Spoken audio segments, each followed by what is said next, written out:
You know, people think ice kills you quick, but it doesn't. It waits, listens, picks the right moment. And one night, I swear it spoke to me. What if I hadn't answered it? I'm 68 now, retired.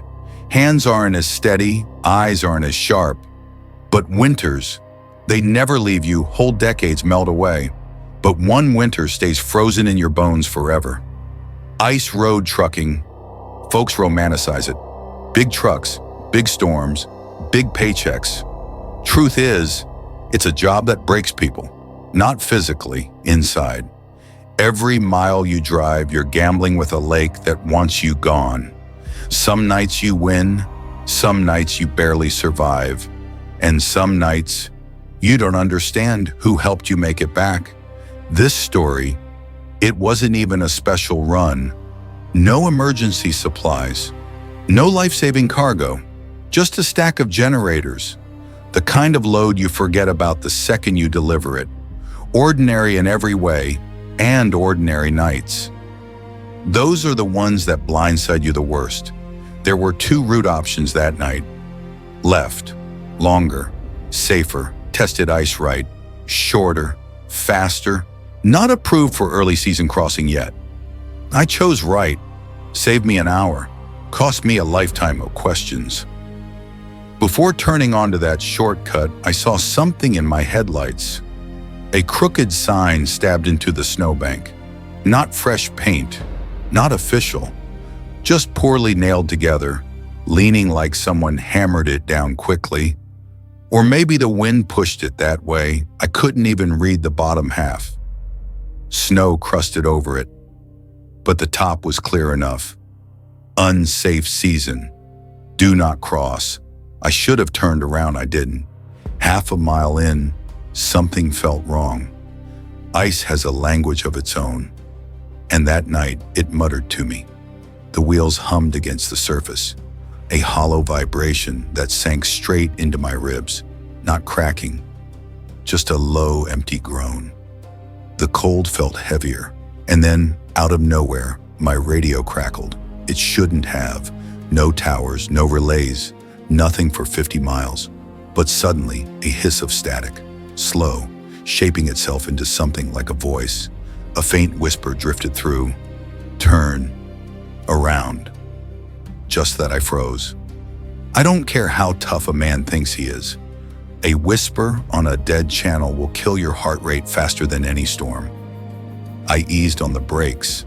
Headlights stretched into nothingness ahead.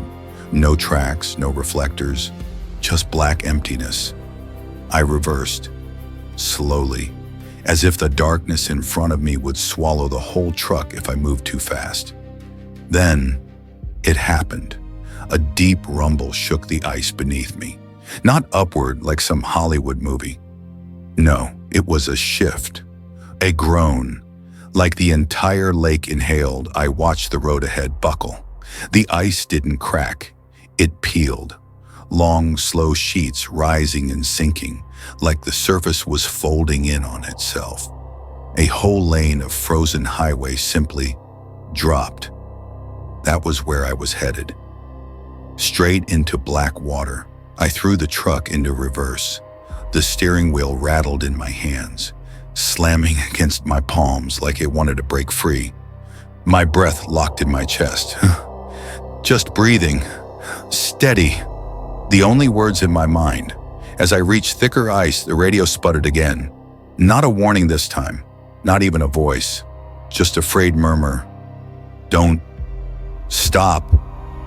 The silence followed me. I didn't stop until the tires hit land. And when they did, I sat there, hands trembling so badly I couldn't even open the door. The night was blacker than sin. The truck ticked and cooled. And for the first time in my life, I felt like I had outrun something I wasn't meant to outrun. Morning came slow. White sky, white ground, a world made of quiet.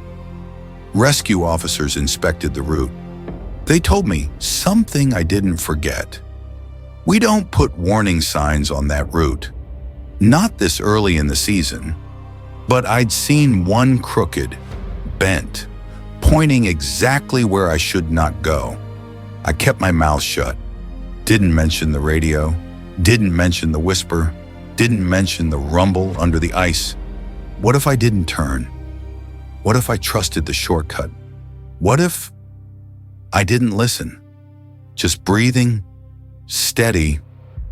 Ice remembers everything.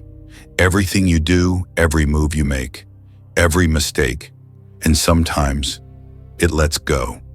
Weeks passed, winter deepened, roads thickened, and life pretended to go on.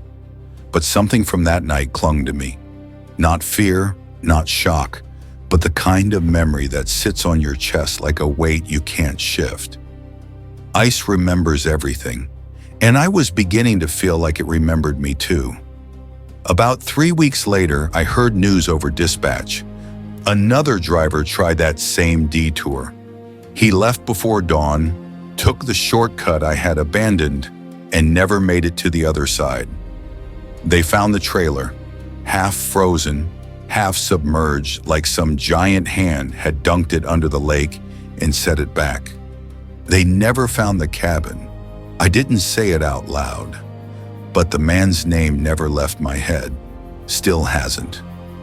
I kept thinking, why him, not me? Why did I hear a voice? Why did the radio work for me and not for him? But some questions don't want answers. Some just want space in your mind. I finished that season, but I wasn't the same. I didn't fear the job. I feared ignoring warnings, even the ones that didn't make sense. Sometimes survival isn't bravery. It's listening to things you were never supposed to hear. I'd sit in diners after my shifts, hands wrapped around a cup of coffee, pretending the heat helped, pretending the world was normal, pretending I didn't still feel that hum of hollow ice under my boots when I walked across a parking lot. I'd lie awake some nights, the heater running loud, and still feel like I could hear that slow, heavy groan, the lake breathing beneath my tires. Funny thing is, people think danger is loud, but on the ice, danger whispers, soft, patient, polite. It waits for you to get confident. Then it decides. I remember one morning, maybe a month after the accident, I went down to the water's edge near my home. Everything was still, quiet, the kind of cold that makes your eyelashes stiff. I crouched down and touched the frozen shoreline, just my fingertips, just to remind myself I was alive, that I made it out. And the lake, it felt warm, not temperature warm, memory warm, like it knew me, like it remembered letting me go. I told my wife I was retiring. She didn't question it. She saw something in my eyes I didn't know how to name. Some winters don't leave you. Some live in your spine. Some hide behind your heartbeat. Now I spend my days in a small cabin at the edge of town, windows facing north, snow piling against the porch, nothing but wind and white horizon. Sometimes when I close my eyes, I can still picture that slab of ice collapsing, not breaking, collapsing, peeling open like the world wanted to swallow the road whole, like the lake was hungry. And some nights, I swear I hear the same static I heard on the radio. Not a voice, not words, just the same hiss, thin, cold, familiar. I don't know who spoke that night. Maybe no one. Maybe the storm. Maybe my own mind trying to save me. But every winter, when the lakes freeze over, I remember that whisper. I remember the crooked sign, the hum under the wheels, the jolt that shook the ice, the black water rising like a slow breath. I remember watching darkness swallow the path I should have taken, and some nights, I still wonder why it warned me. Some warnings don't come twice. Some only come once, enough to keep you alive, enough to haunt you forever. Survival's a funny thing. People think it ends the moment the danger passes. It doesn't. Surviving is its own winter. I tell this story now, not because I need to, but because someone out there might be standing at their own crossroads, hearing their own whisper on some silent night, and maybe, just maybe, listening will save them too.